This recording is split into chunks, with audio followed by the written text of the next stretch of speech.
যে কোনো বিষয়ে ওনারা আমাকে সবসময় আমার পাশে ছিল। সবসময় আমার জন্য যে জিনিসটা সবথেকে বেশি বেটার হয় ওটাই করার ট্রাই করছিল। আমার নাম হচ্ছে ইফতি, আমার বাসা কারাংখালী, আর আমার সবাইকে উপজেলা হচ্ছে টেকনাফ, জেলা কক্সবাজার। আমি আপনার যখন ফুটবল শুরু করে আমার বেসিক্যালি তেমন একটা আমি নিয়মিত কোনো প্র্যাকটিসের মধ্যে থাকতাম না। মাদ্রাসা দেখতে আসতাম, মাদ্রাসাতে বিকেল বেলা একটু সময় পাইলে ওইটুকু বন্ধুদের সাথে যেখানে সময় পেতাম, যেখানে খেলার জায়গা পাইতাম ওইখানে আমরা খেলতাম। এভাবে চাইতে আপনার এভাবে চলতে আসে। হঠাৎ একদিন শুনলাম টেকনাফে একটা ট্রায়াল হচ্ছিল।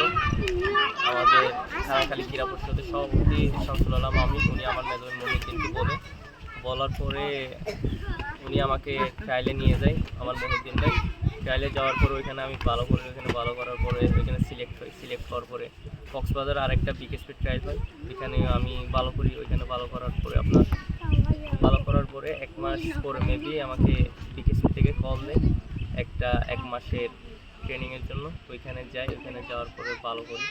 ভালো করার পরে আপনার আবার 4 মাসের একটা ক্যাম্প হয়, ওইখানে আমি সিলেক্ট হই।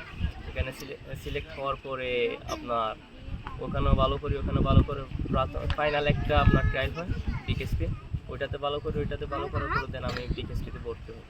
আচ্ছা, আপনার ছিল উনি সবসময় আমাকে আমার পিছনে সবসময় শ্রম দিত।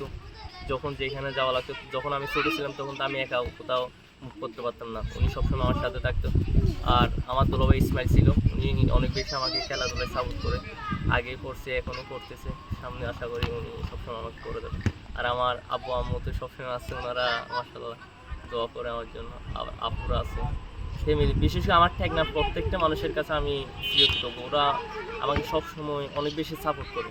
যেন আপনারা জানেন যে সারা বাংলাদেশে একটা টেকনাফে আপনার যারা আমরা আমাদের বয়সী আছি, আমাদের ছোট আছে, বিশেষ করে আমাদের টেকনাফের কয়েকজন বলেন একটা নিয়মিত কোনো খেলার একটা কোনো মাঠে যে আমরা আছি এখন আমাদের যখন ধান চাষ হয়, এখন তো আপনারা দেখতেছেন ধান চাষ হচ্ছে, এখন ফুলবান্ধের কোনো খেলাধুলার মাঠ নেই আমাদের টেকনাফে। আমি একটাই কথা, আমাদের টেকনাফে খেলাধুলার মাঠের প্রয়োজন নেই। সময় চেষ্টা থাকতে হবে পজিটিভটাকে বেছে নেওয়া, যেটা আমাদের জন্য ভালো হবে, দেশের জন্য ভালো হবে, আমাদের টেকনাফের জন্য ভালো হবে। আচ্ছা, কত বেশি প্রফেশনালি না খেললেও নিয়মিত এলাকার মধ্যে খেলতো। আর এখানে আমাদের এলাকায় বড় ভাই ছিল, বিভিন্ন বড় ভাই ছিল। আচ্ছা।